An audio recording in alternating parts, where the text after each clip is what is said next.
Assalamualaikum warahmatullahi wabarakatuh. Perkenalkan, nama saya Nurfida Ain dengan NIM 216500084 dari kelas B. Di sini saya akan menjelaskan materi tentang kriptografi. Baik, materi yang pertama yaitu tentang pengantar kriptografi. Kriptografi adalah sebuah teknik untuk melindungi informasi di dalam saluran komunikasi. Metode ini memungkinkan pengirim dan penerima pesan saja yang bisa melihat isi informasi yang ada di dalam pesan tersebut. Kriptografi bertujuan untuk mengamankan isi data dan menjaga kerahasiaan informasi dari orang yang tidak berhak untuk mengetahui isi data tersebut. Kriptografi biasanya berupa pesan-pesan yang sulit dimengerti oleh orang awam yang tidak mengerti sama sekali tentang kriptografi. Biasanya pesan-pesan atau message yang kita bagikan dengan menggunakan kriptografi yaitu biasanya berupa pesan teks seperti chat pesan dengan mengetikkan pesan.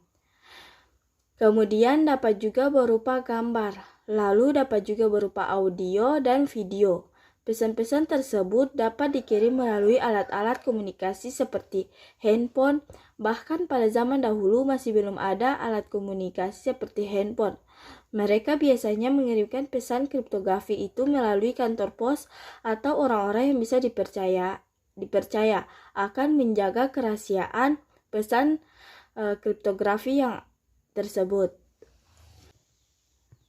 Nah, dalam kriptografi, orang yang mengirim pesan disebut dengan sender, sedangkan orang yang menerima pesan dalam kriptografi disebut dengan receiver, di mana pengirim dan penerima pesan kriptografi itu bisa berupa orang, komputer, dan lain sebagainya. Setiap pengirim pasti sangat ingin pesan kriptografinya itu aman dari orang-orang ketiga atau orang-orang yang berniat jahat yang ingin memanipulasi atau membaca pesan kriptografi tersebut. Berikut ini terdapat gambar ilustrasi pengirim dan penerima pesan kriptografi. Dalam ilustrasi ini, pengirim yaitu Alice dan penerima yaitu Bob, di mana Alice mengirim pesan enkripsi dan kemudian Bob menerima pesan kemudian di mana Alice mengirimkan pesan suara secara enkripsi atau dengan menggunakan sejumlah kode yang tidak dapat dibaca oleh sembarang pihak.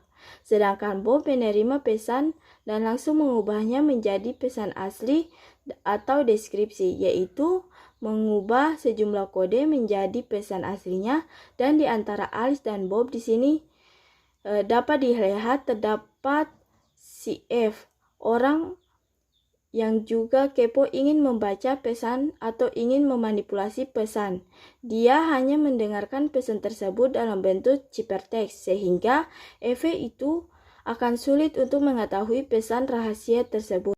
Kemudian yaitu ciphertext. Ciphertext ini adalah bentuk setelah pesan dalam plain text telah diubah bentuknya.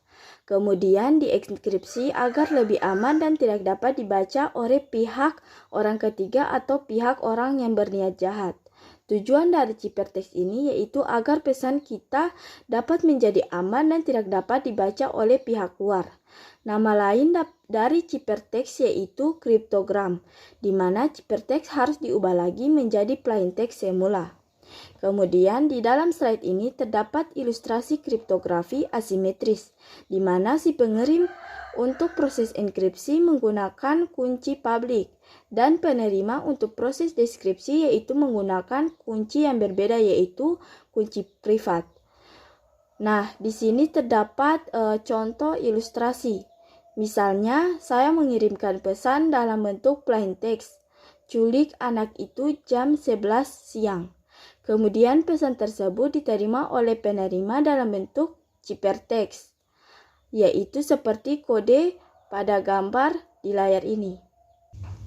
Nah, selanjutnya pada slide berikut ini terdapat contoh pesan dalam bentuk plain text atau pesan asli yang kemudian dilakukan proses enkripsi lalu dikirim ke penerima dalam bentuk pesan ciphertext.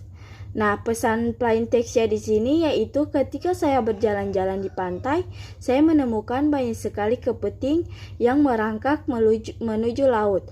Mereka adalah anak-anak kepiting yang baru menetas dari dalam pasir. Naluri mereka mengatakan bahwa laut adalah tempat kehidupan mereka. Nah, kemudian di sini diubah pesan plain text tadi menjadi pesan ciphertext. Kode-kode seperti kode-kode pada gambar slide ini, di mana kode-kode ini akan sulit dimengerti atau bahkan tidak dapat dimengerti oleh orang-orang awam yang tidak mengerti tentang kriptografi. Nah, selanjutnya terdapat enkripsi dan deskripsi. Enkripsi merupakan proses mengubah plain text atau pesan yang bisa dibaca atau pesan asli menjadi ciphertext atau pesan acak yang tidak bisa dibaca atau pesan-pesan yang diubah menjadi kode-kode tertentu. Kemudian deskripsi. Deskripsi adalah kebalikan dari proses enkripsi, yaitu suatu proses mengolah ciphertext menjadi plain text. Proses ini berlangsung menggunakan kunci yang sama dengan algoritma pembaliknya. Nah, dalam asimetris kunci, enkripsi menggunakan kunci publik, sedangkan deskripsi menggunakan kunci yang berbeda, yaitu kunci private. Selanjutnya yaitu notasi matematis. Misalnya C di sini melambangkan ciphertext dan P melambangkan plain text. Fungsi enkripsi memetakan plain text ke ciphertext, maka enkripsi dalam kurung plain text sama dengan ciphertext. Selanjutnya, fungsi deskripsi memetakan ciphertext ke plain text. Deskripsi dalam kurung ciphertext sama dengan plain text. Selanjutnya, fungsi enkripsi dan deskripsi harus memenuhi sifat di mana deskripsi dalam kurung enkripsi dalam kurung plain text sama dengan plain text. Selanjutnya, kriptografi. Kriptografi atau kriptografi diketahui berasal dari bahasa Yunani yaitu kripto dan graphia, di mana kripto memiliki arti menyembunyikan sementara graphia berarti tulisan. Nah, dalam definisi lama, kriptografi adalah ilmu dan seni untuk menjaga kerahasiaan pesan dengan cara menyediakannya ke dalam bentuk yang tidak dapat dimengerti lagi maknanya. Nah, sementara definisi baru mengatakan kriptografi adalah ilmu dan seni untuk menjaga keamanan pesan atau message. Selanjutnya terdapat algoritma kriptografi, di mana aturan untuk encripting dan decrypting atau fungsi matematika yang digunakan untuk enkripsi dan deskripsi pesan. Selanjutnya encoding versus decoding. Encoding yaitu transformasi dari plain text ke kode. Artinya, encoding adalah sebuah proses yang dilakukan untuk mengamankan data dan informasi dan membuatnya menjadi tidak bisa dibaca dengan mudah jika tidak ada pengetahuan khusus tentang kriptografi. Sedangkan decoding yaitu kebalikan dari encoding, artinya merujuk pada proses penerjemahan kode-kode oleh khalayak untuk menemukan makna dari teks atau pesan yang telah dikirim.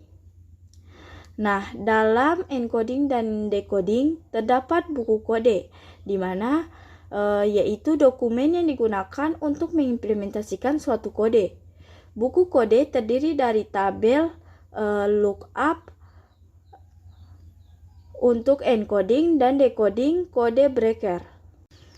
Selanjutnya, terminologi kunci atau key.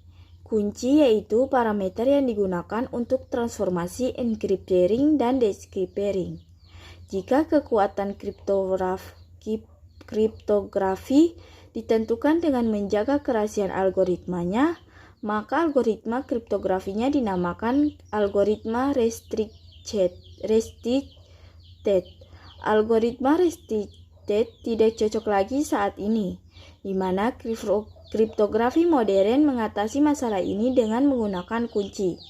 Kuncinya bersifat secret atau rahasia, sedangkan algoritmanya atau kriptografi tidak rahasia atau publik. Di sini terdapat ilustrasi bagan di mana pesannya itu kirim senjata perang. bersifat plain text kemudian dienkripsi dengan rumus atau kunci enkripsi dalam kurung plain text sama dengan ciphertext. Kemudian diubah menjadi ciphertext menjadi kode-kode yang akan sulit dimengerti oleh orang awam. Kemudian dideskripsi lagi dengan rumus deskripsi dalam kurung ciphertext sama dengan plain text. Kemudian pesannya berubah lagi menjadi plain text atau kirim senjata perang. Enkripsi dan deskripsi dengan kunci enkripsi dalam kurung plain text sama dengan ciphertext harus dipenuhi. Deskripsi dalam kurung enkripsi dalam kurung plain text sama dengan plain text. Selanjutnya yaitu kriptologi. Istilah kriptologi berasal dari bahasa Latin yang terdiri dari kriptos yaitu berarti tersembunyi atau rahasia dan logos yang berarti ilmu. Jadi kriptologi adalah ilmu atau seni yang mempelajari semua aspek tulisan rahasia. Kriptologi sendiri dibagi menjadi dua bagian yaitu kriptografi dan kriptoanalis. Kriptografi adalah cara atau sistem yang mengelola tata tulisan dalam berita sehingga menjadi tata tulisan yang berlainan dan tidak bermakna. Sedangkan kriptoanalis adalah usaha mendapatkan teks terang dari suatu teks sandi yang tidak diketahui sistem serta kunci-kuncinya. Nah, persamaan kriptografi dan kriptoanalis yaitu keduanya sama-sama menerjemahkan ciphertext menjadi plain text. Sedangkan perbedaannya, kriptografi adalah bekerja atas legitimasi pengiriman dan penerima pesan. Sedangkan perbedaan pada kriptoanalis bekerja tanpa legitimasi pengiriman dan penerima pesan. Nah, selanjutnya sejarah kriptografi. Kriptografi menurut catatan sejarah telah eksis sejak masa kejayaan Yunani atau kurang lebih sekitar tahun 400 sebelum Masehi. Tercatat bahwa bangsa Mesir 4000 tahun yang lalu menggunakan hieroglif untuk menulis pesan.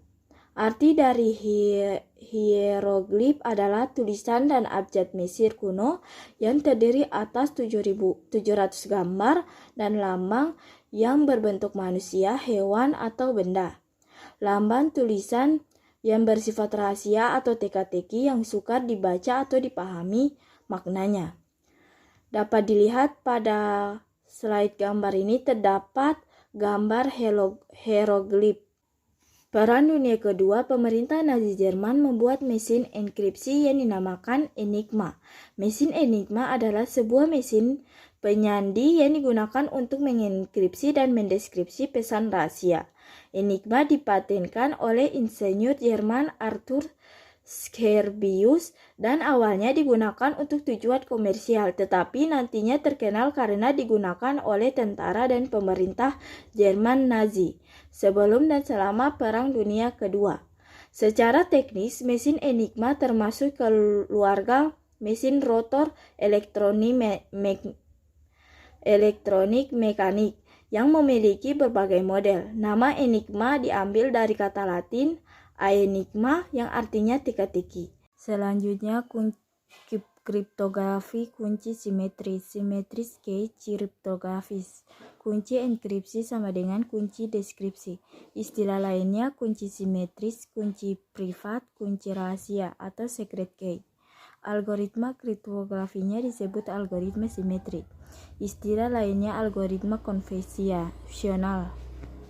Contohnya algoritma simetris yaitu DES Data Encryption Standard, RTIL, dan lain-lain. Selanjutnya kriptografi kunci asimetris. Selanjutnya kriptografi kunci asimetri. Asimetris case kriptografi. kunci enkripsi sama dengan kunci decryption. Nama lainnya kriptografi kunci publik. Karena kunci enkripsi bersifat publik atau public key, sedangkan kunci deskripsi bersifat rahasia atau private key. Selanjutnya yaitu sistem Keil algorithm yang terdiri dari stream chipper dan block chipper. Stream chipper terdiri dari chaser chipper dan Fijner chipper. Sedangkan block chipper terdiri dari data encryption standard atau DES dan triple data encryption standard.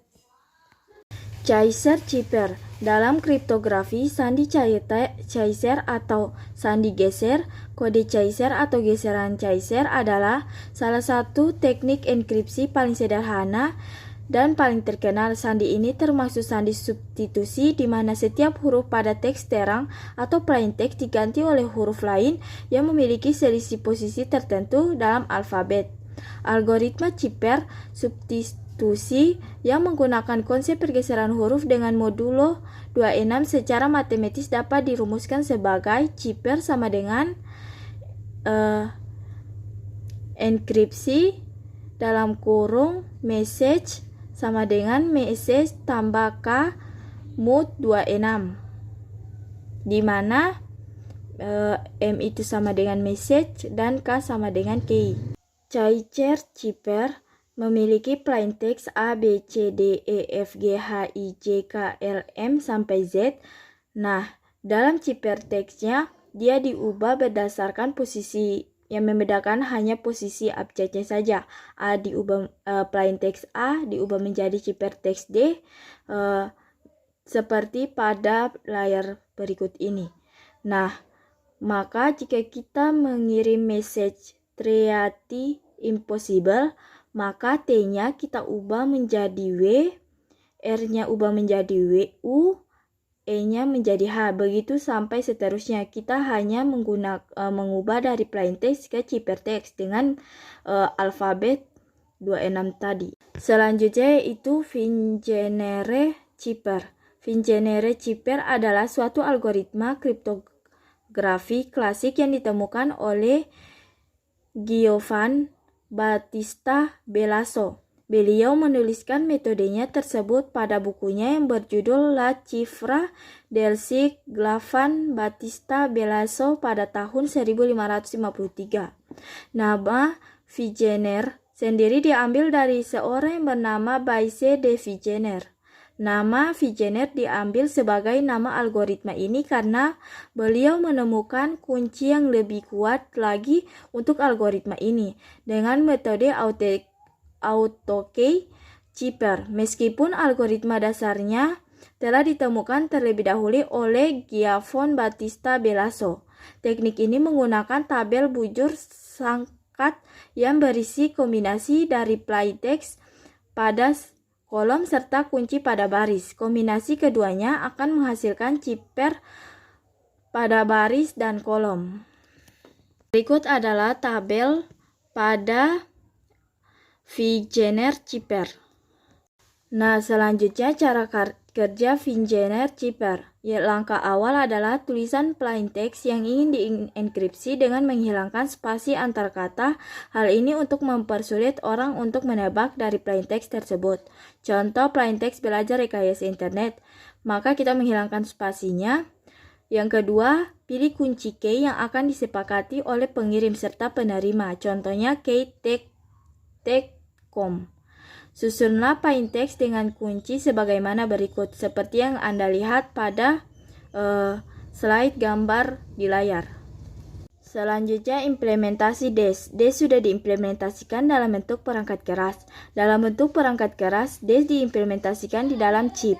Setiap detik chip ini dapat mengenkripsi 16,8 juta blok atau 1 GB per detik. Implementasi DES ke dalam perangkat lunak dapat melakukan enkripsi 32.000 blok per detik pada komputer mainframe IBM 3090. Dapat keamanan DES. Keamanan DES ditentukan oleh kunci. Panjang kunci eksternal DES hanya 64 bit, tetapi yang dipakai hanya 56 bit. Pada rancangan awal, panjang kunci yang diusulkan IBM adalah 128 bit, tetapi atas permintaan NSA, panjang kunci diperkecil menjadi 56 bit. Tetapi dengan panjang kunci 56 bit akan terdapat 256 atau 72 triliun 57 kemungkinan kunci. Selanjutnya, triple data enkripsi standar atau 3DES. 3DES atau triple data encryption standar merupakan salah satu algoritma simetris pada kriptografi yang digunakan untuk mengamankan data dengan cara menyandingkan data proses yang dilakukan dalam penyandingan datanya, yaitu proses enkripsi dan proses deskripsi. Selanjutnya, algoritma 3DES atau Triple Data Encryption Standard adalah suatu algoritma pengembangan dari algoritma DES. Perbedaan DES dengan Triple DES terletak pada panjangnya kunci yang digunakan.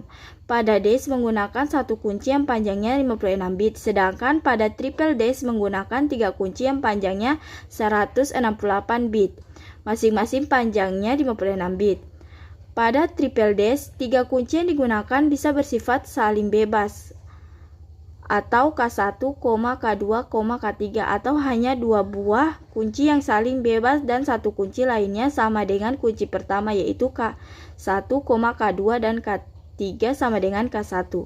Karena tingkat kerahasiaan algoritma Triple DES terletak pada panjangnya kunci yang digunakan, maka penggunaan algoritma Triple DES dianggap lebih mudah dibandingkan dengan algoritma DES atau